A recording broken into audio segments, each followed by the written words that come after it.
رب المشرقين ورب المغربين.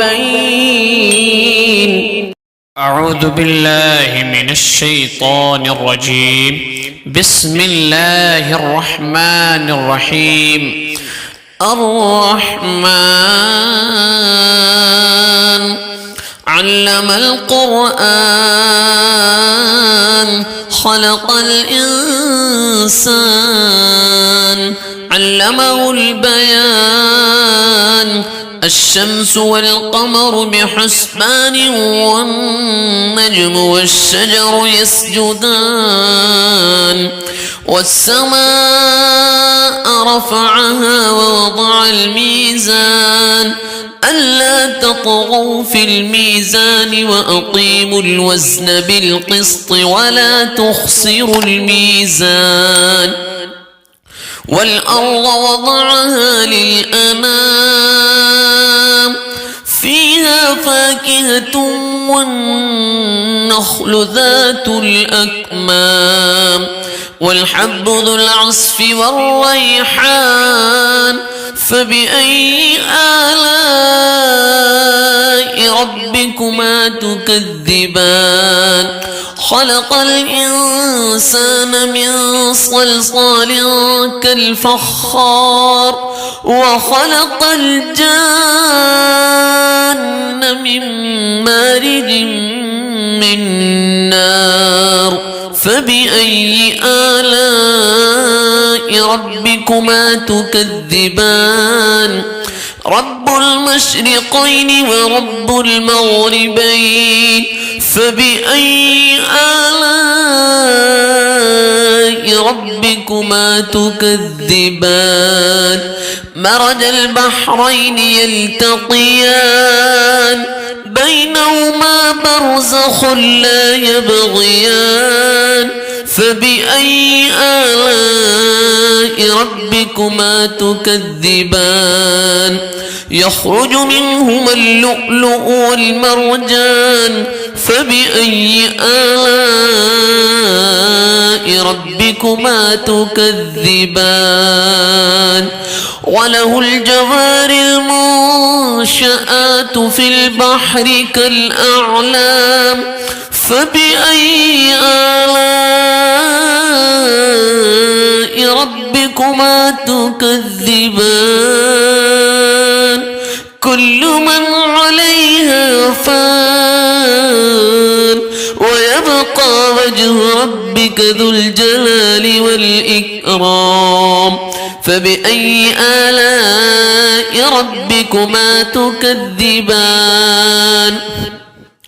يسأله من في السماوات والأرض كل يوم هو في شأن فبأي آلاء ربكما تكذبان سنفرغ لكم أيها الثقلان فبأي آلاء ربكما تكذبان يا معشر الجن والإنس إن استطعتم أن تنفذوا من أقطار السماوات والأرض فانفذوا لا تنفذون إلا بسلطان فبأي آلاء ربكما تكذبان يرسل عليكما شواظ من نار ونحاس فلا تنتصران فبأي آلاء ربكما تكذبان فإذا انشقت السماء فكانت وردة كالدهان فبأي آلاء ربكما تكذبان فيومئذ لا يسأل عن ذنبه إنس ولا جان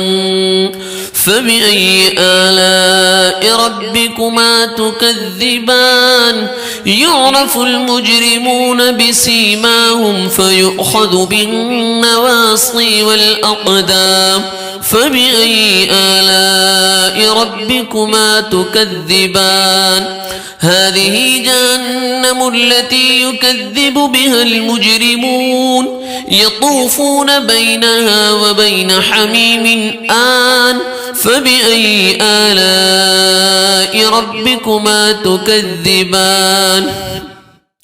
ولمن خاف مقام ربه جنتان فبأي آلاء ربكما تكذبان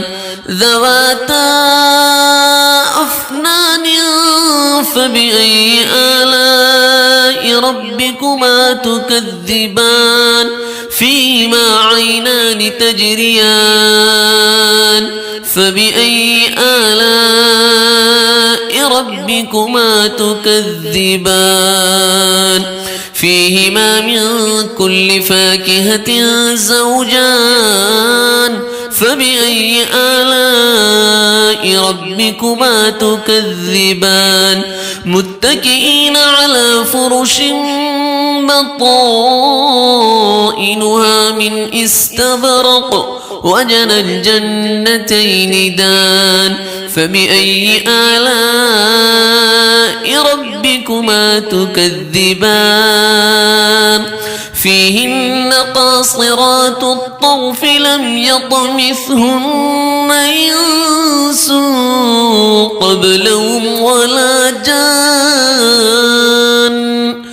فبأي آلاء ربكما تكذبان كأنهن الياقوت والمرجان فبأي آلاء ربكما تكذبان هل جزاء الإحسان إلا الإحسان فبأي آلاء ربكما تكذبان ومن دونهما جنتان فبأي آلاء ربكما تكذبان مدهامتان فبأي آلاء ربكما تكذبان فيهما عينان نضاختان فبأي آلاء ربكما تكذبان فيهما فاكهة ونخل ورمان فبأي آلاء ربكما تكذبان فيهن خيرات حسان فبأي آلاء ربكما تكذبان حور مقصورات في الخيام فبأي آلاء ربكما تكذبان لم يطمثهن إنس قبلهم ولا جان فبأي آلاء ربكما تكذبان متكئين على رفرف خضر وعبقري حسان فبأي آلاء ربكما تكذبان تبارك اسم ربك ذي الجلال والإكرام